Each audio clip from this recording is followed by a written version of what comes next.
Yes yes मित्रांनो, खूप खूप दिवसांनी आपला मिनी ब्लॉग येतो आहे. तर नमस्कार मित्रांनो, मी प्रतीक देसाई, तुमचा खूप खूप दिवसांनी स्वागत असा आपल्या मिनी ब्लॉगमध्ये. तीन घर बांधला तर संध्याकाळची टाकी पण बांधली, हगायची सोय पहिल्यांदा करूची असता. आणि ही एवढी मोठी टाकी बांधलेली आहे, त्याच्यामुळे त्या बांधकाम शिपाचं होतं, त्याच्यामुळे मी खाली लिहिलेलं आहे. आणि त्याचबरोबर खळ्याची पूर्ण ही बॉर्डर वाढवून घेतली, तर ती पण शिपान घेतले फटाफट. एक इसका लावारीच बोका इधर उधर घुमराय, लणी कसो फिरता नुसतो आवाडभर फिरता. माका 4 तरी दिसलो इल्याबरोबर.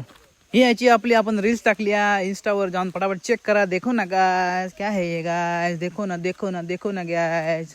सरड्याचे काही काढले आणि डायरेक्ट गेले नाश्ता करू, चिकन आणि पाऊ इन्या काकांकडे.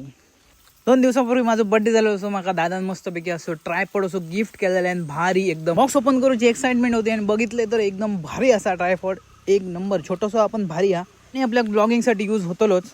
नंतर मी इले सत्यमकडे, कारण का हे व्हिडिओज घेऊचे होते आणि आपल्या DPL ट्रॉफीचं उद्घाटन झाला, म्हणजे रिव्हील झाले DPL ट्रॉफी, त्याची व्हिडिओ करूची होती. घराकडे लाल तिखट मसाला घेऊन आले, कारण का आमका गोलम्याची कढी करूची होती.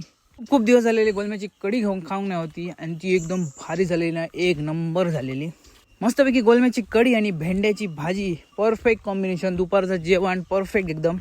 जेवण जेवता इंडिया न्यूझीलंडची वन डे चालू आली आजपासून. ती बघित जेवलोय आणि डायरेक्ट गेले बागात, कारण का आमका इंजिन जॉईन करूचा होता. फोपळींका पाणीसाठी सोय करू होतो आम्ही, कारण का खूप दिवस पाणी लावून येतो, फोपळी असे पिवळे झालेले. पाणी टपले आणि खाली गेले आणि ह्याचे जरा कळी काढल्याशिवाय आमचा दिवस संपणार नाही. आणि या कार्टूनची नेक्स्ट लेवलची कार्टूनगिरी असता. खूप दिवसानंतर मिनी ब्लॉग टाकलो. तुमका कसं वाटलं कमेंट करून नक्की सांगा. असं होतोय आजचं दिवस. व्हिडिओ कसं वाटलं कमेंट करून नक्की सांगा. तोपर्यंत भेटाय पुढच्या व्हिडिओमध्ये. Bye bye.